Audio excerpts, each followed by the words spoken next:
Welcome to the Resonance Lab, a podcast from the Nova Method for marketing and communications leaders. In each episode, we talk with communications, marketing, and brand leaders about how they build messaging, content, and campaigns that resonate.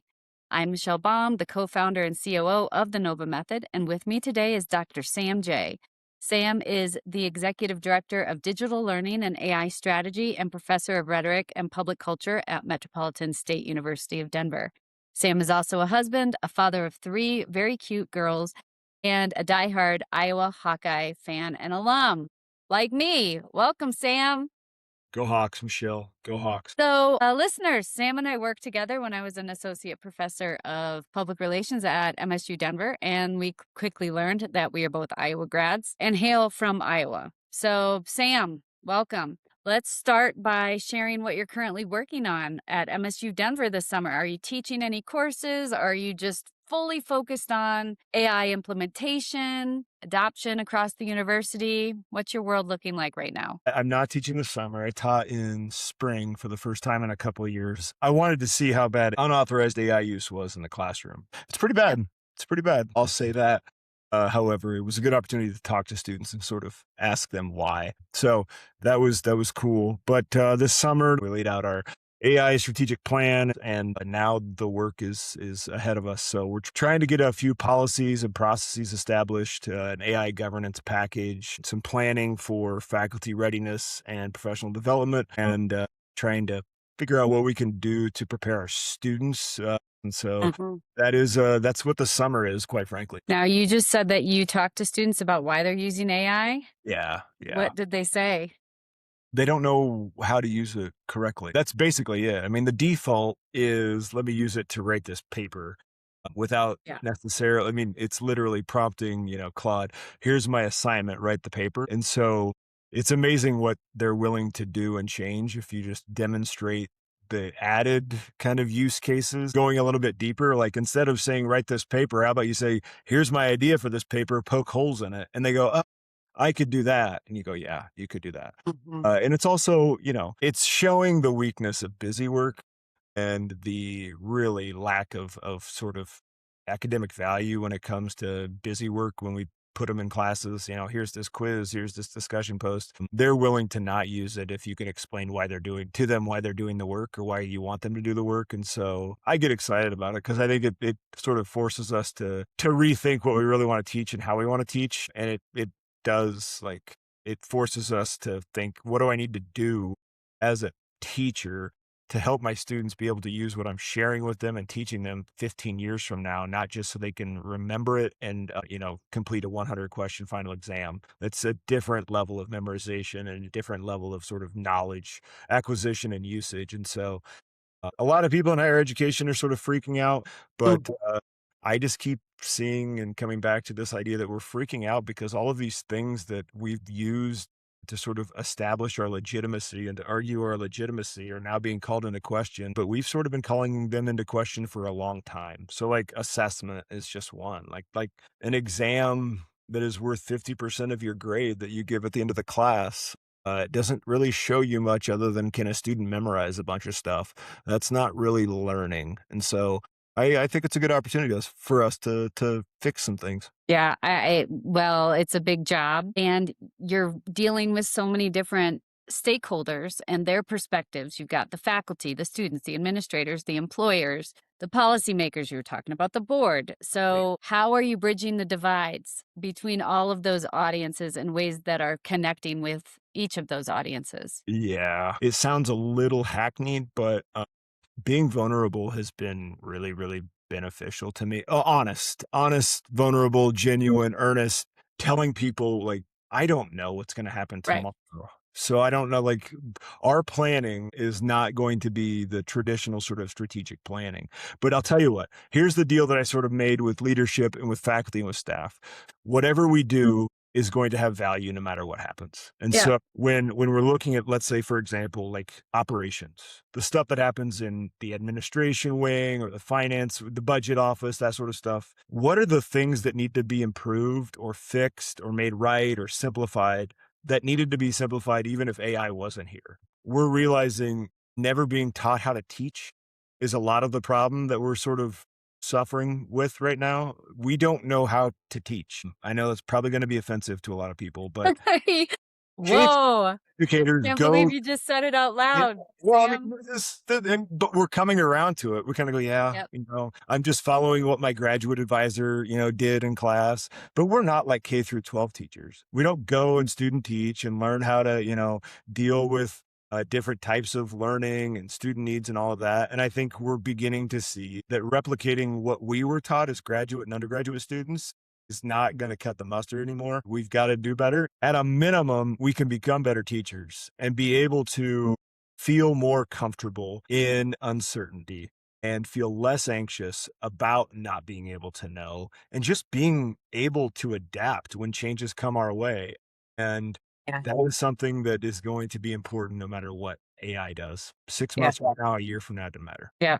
Wow, you just said so many things I want to unpack. But let's start with the emotional side of it. Yeah. So, what do you think has been most surprising to you about the emotional response to AI adoption across the university? I think when you start peeling back the layers of concern to really try to understand why faculty are worried, so much of it has to do with they just worry that students aren't going to learn. And if they're not going to learn, they're not going to be able to kind of be good members of their communities, right? They're really worried about, is critical thinking going to go away? Is judgment going to go away? Is discernment going to go away? Are we going to lose the ability to talk to each other? And I think that's 100% justified and warranted. And then I think the other concern is like, do we all just sort of become bots? Do we all just sort of offload all of our thinking to machines and let the technology and the algorithm decide our future for us? And so I think there's a lot of concern about all of that. What does the workplace look like? What does the market look like? If you read somebody who thinks they've got it all figured out, they don't. I want to talk about critical thinking skills. Like, this was a major concern when I was teaching. It was a major concern before I was teaching, and it certainly continues to be a concern. And now it's just exploded because of AI. It seemed that students were taught to the test, is sort of Mhm. how you get them in college. That was my experience, Yeah. where they were trying to do what needed to be done for the test, but I don't know that there was a lot of locked in recollected learning happening. And they very much wanted to know exactly what they needed to do in order to earn the grade. Do we think that there's a chance that AI could actually improve critical thinking skills among students who obviously are going to become the next generation of our workforce in improving their critical skills? Yeah, I 100% think it will. I think getting them to a place where they are comfortable understanding what prompting to do, what questions to ask of a machine that allows them to go a level or two or three deeper on a topic or a project. Once you can just provide some examples of what that looks like, they will take off and run. I genuinely believe that. We look at these language models from such a superficial, sort of easy angle. Write my paper. Okay. Yeah. Like, sure, they're going to do that because you're not telling them, actually, here's the better prompt. In that one example, that one little tweak to the prompt, I would not be surprised if you get a student who just sort of goes down a rabbit hole and learns a bunch of stuff about this thing that they hadn't really thought about and is able to guide themselves through the critical thinking and knowledge acquisition that, probably would have taken 2, 3, 4 weeks within the classroom. And so to me, we're going to have to sort of learn and understand as teachers, how we're using it, where it adds value for us, be able to show those examples and use cases to our students, and then be able to sort of accept the fact that every one of these uses is so individualized. I mean, this is the jagged frontier. It's a general purpose technology. Anybody can use it in different ways depending on what they need, how they talk to it, what they get from it, all of those things. But I think being able to at least sort of push them towards the direction of using the tool to go a little bit deeper on things and being critical of what it sends back to you, of course, right? Checking your sources, all of that. But it allows for, I think, more of a self-guided journey of learning that can be a little scary for us as teachers because we want to structure everything over the course of, 16 weeks. I think it allows learning to happen at different paces, different speeds, and it's calling into question a lot of established sort of institutions within the institution, general studies is a curriculum for one, right? That have needed to be reevaluated for a long, long time. I mean, Yep. yeah, yeah. Totally agree. Michelle, I've never had a technology that makes me feel like I am supercharging my brain. So I think what we read and what we understand is that this is shortcutting, the hard stuff. It's Yep. eliminating the friction of learning. And I think when done from a very superficial and elementary level, 100%, right? It's like Wikipedia on steroids. Yep. Absolutely. However, being able to sort of treat the machine as an interlocutor instead of a producer of outputs, right, is a totally different spin on the thing. And Exactly. to me, I what I'm able to accomplish with it, it's like Adderall plus steroids plus all of these other things that are going into my brain that is just, I don't know, remarkable. I use Claude now. That's been sort of my go-to for the last 6 months. And I'm only now beginning to use the voice functionality of Claude because I can spend 30 minutes driving to work and have about 3 hours of work done. It just in my drive, right? Help me write this email or get it ready. Right, here's what I want to cover. Now let's outline this thing. Now tell me, summarize this particular article. Like that's the sort of stuff that would have taken me a lot of time that wasn't really, using my PhD, if you will, or my Right. experience to do these things. And now I get to work and I've got a 2-hour head start. Well, it's interesting to hear you say that coming from a professor of rhetoric and communications, Yeah. because what we're seeing in the communications industry is, I mean, the same thing we've seen forever, which is do more with less, create greater efficiencies. But there's also this, what can the machines do that the humans can't do, or Yeah. vice versa? And I think is it the human in the loop? Is it reworking the workforce? Reworking the work streams. There's a lot of internal disruption happening right now. And I think that the market will settle out eventually. But to your point, nobody knows. But businesses are making a lot of changes right now, even though no one knows. Mhm. So I would love to hear your take on how you think AI is changing the communications landscape and what you tell your students about their future careers and how they might be shifting right now because of AI. I don't think AI is really impacting the communications landscape in the sense that social media already destroyed it. I think like social media just eliminated the sort of interpersonal skill set that's required to be a halfway productive human. Quick sidebar, I thought about this last night. Higher ed never had like the, oh my God, we've got to teach people how to use social media ethically and Right. responsibly conversation. But my God, when it comes to AI, that's all we can talk about. And it's funny to me because I feel like AI it's going to be impactful. It's massively impactful. And I think the impacts are going to be more significant than social media.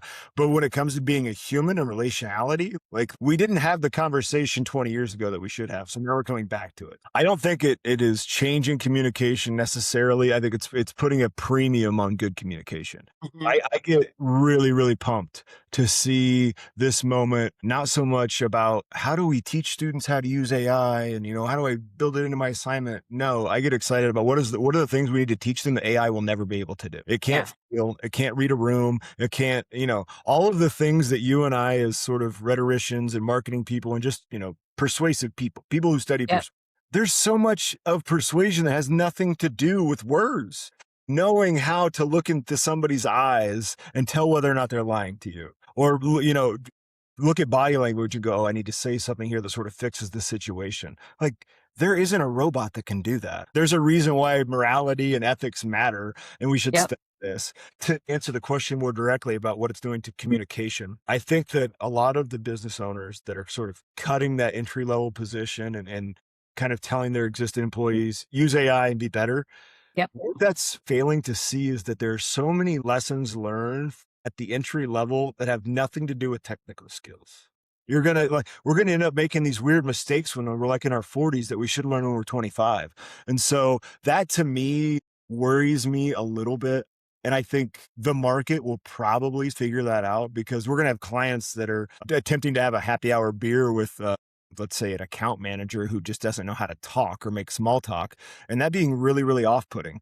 And Yep. so I think those that know how to communicate well and understand and relate to people will always succeed. I just hope we don't sort of eliminate the opportunities for the failing that is necessary in Right. the learning moments. Right. And I mean, I had students ask me, what should I wear to an interview? Yeah. How should I speak? What should I bring with me? How do I interact in a meeting? Like we would have classes just to talk about how do you conduct yourself in a meeting?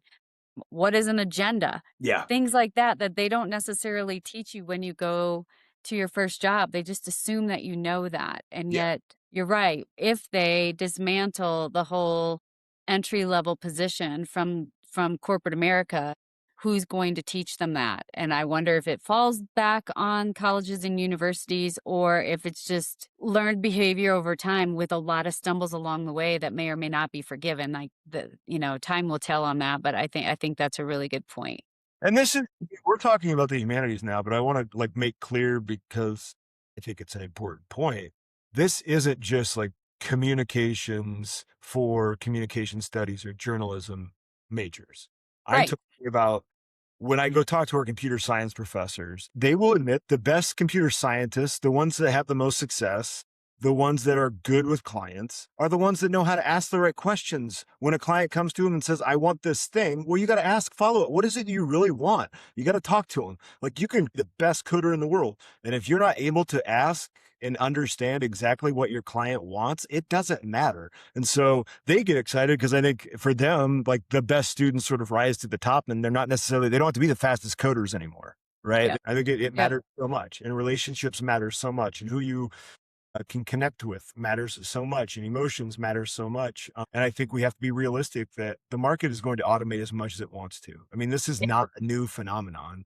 We had factories a long, long time ago. The industrial revolution happened many, many years ago. Capitalism has always attempted to automate and produce products cheaper. But now is sort of an opportunity to say your college education is important because of these things. And now we have, I think, these things are clearer to us. Being taught how to articulate a well-reasoned argument by somebody who is in the, PR field or with a degree in rhetoric becomes really, really important now in ways that I think we sort of overlooked not long ago. One thing I think that's really interesting, especially in talking to you, because a lot of academics that I speak with are not as excited about AI as you are. I go to conferences for academics, and there would often be, corporate folks there talking about how academics are much slower to adopt technologies, much slower to figure out how to apply them. And I'm just wondering, like in this case, universities, because they move more slowly than startups, do you think there's actually value in that? Because we do see right now a lot of companies moving very quickly with technology, specifically, obviously, AI adoption. You, I know, are moving very quickly in terms of the strategy and adoption in smart ways across MSU Denver. But do you think there's value in going slower rather than sprinting in adoption to AI right now? Absolutely. Yeah, I really do. I mean, I think the sort of cerebral nature of our work, the thoughtfulness, the patience, the bureaucracy, quite frankly, it's been helpful. I think being able to know when to act though, and act quickly when able has been a real asset. Staff understand, okay, there's a very clear use case for this in my job, and that can free up some time in my day. That's a little different than, a faculty member changing the lecture content. But I think Yeah. getting faculty to understand, like the 3 hours that you spent building out that Excel sheet with your course schedule for the semester, you don't have to do that anymore. You can have that back. All right. You're just going to ask the machine to do it for you. Those are the moments where they go, oh, I can now spend this 3 hours being even more thoughtful about this assignment that I want them to do. Yes, exactly. You can, right? Like there, Right. we we f- we give so much value to every task that we complete, and I think this is sort of showing that there are many things that are just administrative. They're Right. just sort of things that you have to do that have nothing to do with educating our students. It's just like administration. Do you have any advice for leaders who are trying to bring people along thoughtfully instead of forcing AI adoption? Yeah, I mean, you really gotta show people use cases. And I know that sounds so simple, but that is one of the things that we've learned over the last maybe 3 or 4 weeks, which is if you can demonstrate value and show use cases, people will sort of come along and go, "Oh, okay. I see where there's value in that." And so one of the things we launched not long ago was this AI at Lunch series. 30 minutes, like every Wednesday, anybody can come. I do a demonstration. We're going to hand it off to some folks in the coming weeks where people will bring in their own use cases. But the idea is here's 20 minutes. I'm going to show you what I'm doing it. Then I'm going to take 10 minutes of questions. And I know that sounds silly, but with a new technology like this, everything is such high level and big picture. And like, where do we apply it? Or where do we, plug it into Workday? Where do we plug it into our SharePoint system? Like, no, let's look at a very specific case of how Michelle's using it. And now let's see how I might tweak that for my own work. And that has been more beneficial and the feedback has been more positive, I think, than I really had assumed. People just want to see, okay, that's a different way to use it. I can use it this way. And it's been helpful. I'm So seeing that too as well, like a lot of organizations or Slack channels that I'm involved with, there are a lot of use cases that help people, and also some thought leaders through LinkedIn are showing you very specifically the use cases, and I think that's so helpful in the adoption process and in thinking, where do I begin? Where do I begin with how I implement AI? Is it internal? Is it external? There's so many workflow changes that can happen with it, but I think a lot of people just have a hard time figuring out where do I start. it's overwhelming. What we have sort of realized from an operational level is documentation matters so much, right? You have to document everything. Your process needs to be mapped out. It needs to be clear. Um, so many things at any institution of higher education are kind of just like in people's brains, like the person who runs admissions or financial aid or, a curriculum. So much of it is just in their brain. Well, I need you to put that down on paper so that way not only is it good for succession planning and for like onboarding new employees, but it's also good for these, agentic AI, for example, to know what the process looks like because they will follow those directions. Our chair of nursing, Jenny Aller, and then our interim chair of social work, Ann Oberman, like those are two units where being able to see the student apply their knowledge is sort of paramount. It is the most important thing for them to see to prove that a student knows what they need to know to go out into the world and to impact lives. And for nursing in particular, if they can't see they're able to apply knowledge in different situations, those nurses could kill somebody. Right. So there's like literally something on the line for them. And so when Jenny comes to me and says, actually, I've got a great idea for how we can, use AI to help understand student learning, I'm like, get on board, show us, right? How do we do this for PR or marketing or all that? But like Jenny's been using it for 2.5 years now, but for her to kind of help listeners understand, like she has her students submit their transcripts from their interaction with the bot, with the large language model. And for her, she can see exactly when a student goes wrong, gets something wrong, like where they veer off. And she can kind of sit down and say, you got this wrong and it led you down this path, right? And talk about the learning process. We haven't had a tool that shows us the inside of a brain like this. It shows you the learning process in detail in ways that we just hadn't prior. And I think that's really cool. That's really cool. Like it allows us to assess process, and that's what we should be doing anyway. Yeah. Yeah. That's amazing, Sam. I actually hadn't thought about it like Cool. that. It's really cool. That's really cool. We've talked about AI a lot in the last year or so. How has your opinion or outlook on AI changed in the last year? The concern and the thing that keeps me up more at night now than it did a year ago, as these models get better, as something like, the government shutting down mythos/fable, we as humanity are not ready for this thing. We, across the board, we, access to information is usually considered a good thing. And it was a good thing until like Web 3.0 or Web 2.0. And now the ability to sort of access information that reaffirms the things that you already feel has been shown to be pretty problematic, right? You don't have to challenge yourself. I can just find somebody who agrees with me. And that's not always a good thing. There needs to be sort of gatekeepers of knowledge a little bit. And so I think that's what concerns me a little bit. Maybe that's changed. But also, Michelle, as more and more people begin to use these tools and figure out where these tools fit in their daily life, right? Not just in their professional lives, but in their personal lives, I think we're going to begin to see that this is going to be controversial. The inherent inequality in intelligence is going to become something we can no longer ignore. But what I mean by that is we don't account for the fact that there is sometimes people that are just smarter naturally than other people. And it doesn't matter how good you are as a teacher. It doesn't matter how amazing your curriculum is. There are some people who will never get to that echelon of genius. It's you can't work yourself to being a genius. It just doesn't happen. And if everybody understands, if the smartest people understand how to use these tools well to sort of expand their scope of knowledge, the new divide is not going to be this digital divide. It's going to be this sort of intelligence divide. And we're not equipped for that. We don't have a K through 12 system equipped for that. We don't have a higher education system equipped for that. We don't have a workforce equipped for that. Right. I mean, it's the reality. I remember my grandpa, the world needs ditch diggers. They do, right? Yeah. And we don't pay them very well. And we're going to have to start figuring out how to pay our ditch diggers pretty well because there's going to be a lot more of them, is my point. That's what, So yeah. we're talking about a socioeconomic divide Oh, that's yeah. greater than what it is today. Yeah. Yeah. 100%. And I think Yeah. it's not just the sort of like, I think we're going to begin to see that technical acumen and intelligence are not the same thing.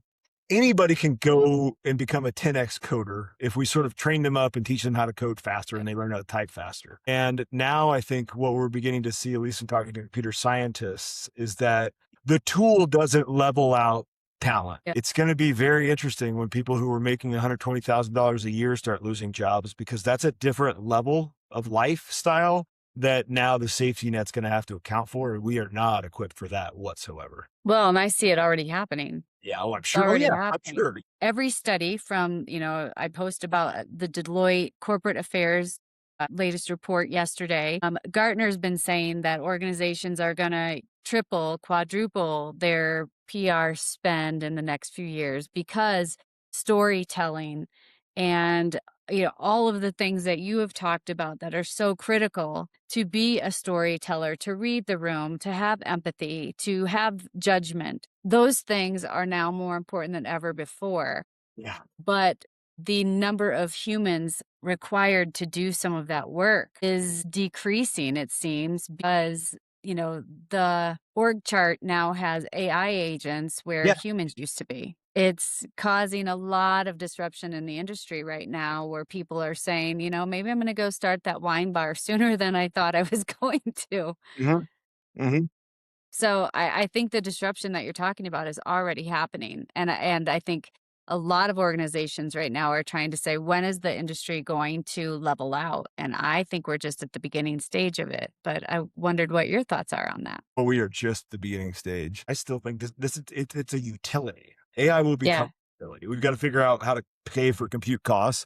I hope that, as much as people are concerned about AI's impact on the environment, yes, I get it. However, to me, it's not a AI problem. It's how bad our energy grid is in this country. Like we can't Mhm. get energy from a solar farm in Texas to Minnesota very well, and we need to be able to do that. And I hope it forces us to fix things. This is unsolicited advice for listeners. You got to find the mouthpieces and the people whose commentary you trust. And you may not agree with, but their arguments are reasoned and they're researched. And it needs to come from every angle too. Like it needs to come, I read a guy who's hardcore Marxist who sometimes I can't stand, but he's always talking about this is going to ruin the working class more than anything else. And like to read it, he's a professor. He's a good writer. It makes a hell of a lot of sense. I get that. But at the end of the day, I also want to read, what is Derek Thompson writing about, or what's coming out of HBR when it comes to this sort of stuff. And so finding those people and those voices that you trust that you can leverage to paint the whole picture. But one of those voices that I turn to on campus is my friend Matt Jenkins, who's the chair of art. And artists just have the most level-headed understanding of all of this, because they all say, like, we've been through this before. Art and technology have been up against each other since the dawn of humanity. But what these moments allow for, and I think people, it's hard for us to see in the moment, like the Industrial Revolution allowed people who didn't have the time to paint and draw and produce the now time to do that, right? You get a Picasso or, a Monet, right? Or I'm a little bit, different eras, right? But the idea being those are people that, wouldn't have been able to have the means to spend hours painting. And now they do. And I think AI is going to take jobs away from artists, but like those artists may end up going to their flat and doing something brilliant and amazing that previously was not really attainable. There's going to be a lot of slop. There's going to be a lot of garbage. You're media technology persons like me. Like when the handheld camcorder came out, there was a lot of garbage movies that were made. A lot, right? Like a ton. Like now anybody can make a movie. And previously it was only those that, could afford a really expensive and heavy camera and a crew that could, go to Cambodia and film Apocalypse Now, right? But the camcorder came and we get people like Ang Lee and we get people like Quentin Tarantino and Jim Jarmusch and all of these people, right, who changed what film looked like because now they had the means to do it. Yes, there was a lot of bad movies, 100%. There was a lot of crappy movies that got made. However, it changed the art in very, very positive ways. And it opened up art to people who previously did not have access to it. And so I think we will see that and there will be changes in that space, but we're a long ways from the end of this. So what gives you optimism? What you described, I think, is a positive that's going to come out of this. While there's going to be impact on the working class, just like when the internet came on, people were like, what's this going to do?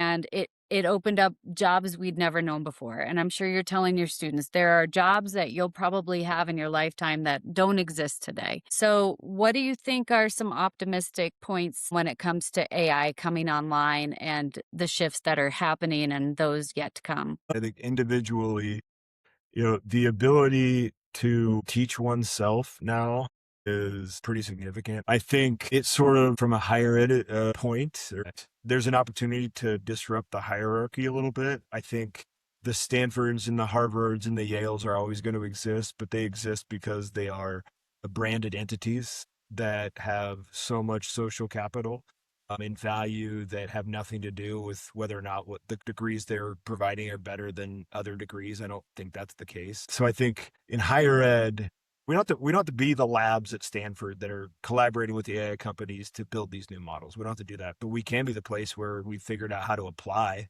and to make operations better and to make the work-life balance of our employees better and to make the student experience better.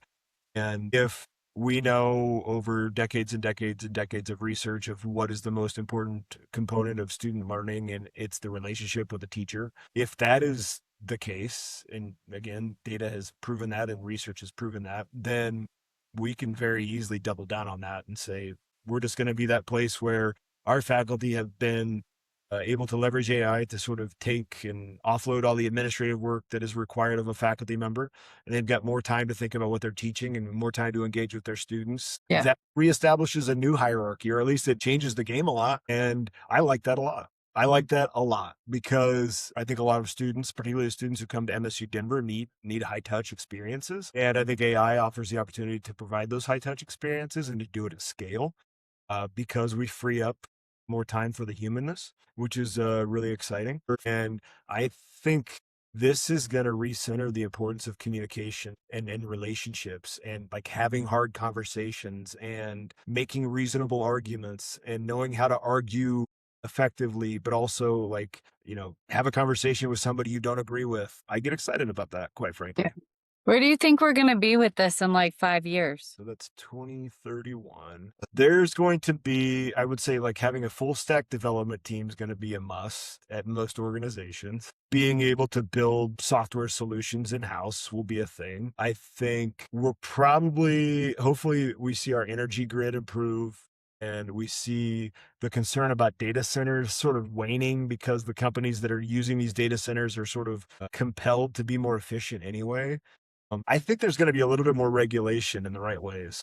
I think we kind of have to start wrapping our head around the guardrails that need to be placed on these things because it's going to start showing up in places that we hadn't really thought it would, like just decision making. These tools are biased because they're trained on data that's biased. I mean, the internet is full of garbage, as we well know. There's a lot of inaccuracies out there in this sort of information ecosystem. And so when you're training on that, and that's what these language models know, they're going to spit out wrong things. And that's not going to stop. We're going to have to rethink education in ways that have really needed to be rethought. And hopefully in 5 years will be a longer way to seeing that come to fruition and what that looks like. I think hopefully we take this opportunity to rethink the importance of process over product. And so we'll see. Those are just some predictions. It definitely feels like the great unknown, and it just depends on where you're sitting as to, I think, what your outlook might be today versus how it might 6 Yeah. months to 12 months out. Yeah. Yeah. I'm just seeing such a dynamic between the bottom line and doing the right thing and slowing down and being thoughtful about what you're doing. And so many companies are rushing to grab that shareholder value, Yeah. and I think the long-term impact, it might be a short-term gain, but I think there's gonna be a long-term impact on the decisions that are being made now. I think there's gonna be some backlash. I think so too. I think We'll so see. too. And yeah, there's value, I think, in the expertise of those of us who understand humans and how humans relate and connect and all of that. And we've sort of been overlooked and taken for granted. But I'm wondering, as you start seeing entry level positions be cut, if those CEOs start going, wait, what are we missing? Why are things not working? What's going on? There's no, our culture's falling apart and all of that. And I think a lot of us would go, yeah, it's because you need the green new crop to kind of come in and keep everybody on their toes and fresh and annoyed and all of that stuff. And Yep. when that goes away, you're losing a lot of value, even if that value wasn't necessarily in your bottom line. And we also have to think about the generational differences. Like, we have a new group of upcoming leaders who are they're somewhat against AI. They are interested in how brands conduct themselves, Yeah. and they are using that conduct to choose how they will buy. So again, I think there's a lot that's going to play out in the next few years on so many levels. So it'll be interesting to watch. But Well, I'll have to check back in with you, Sam, and see. We'll have to have another talk next year and see what happened. Thanks, Sam. Until next time. Bye.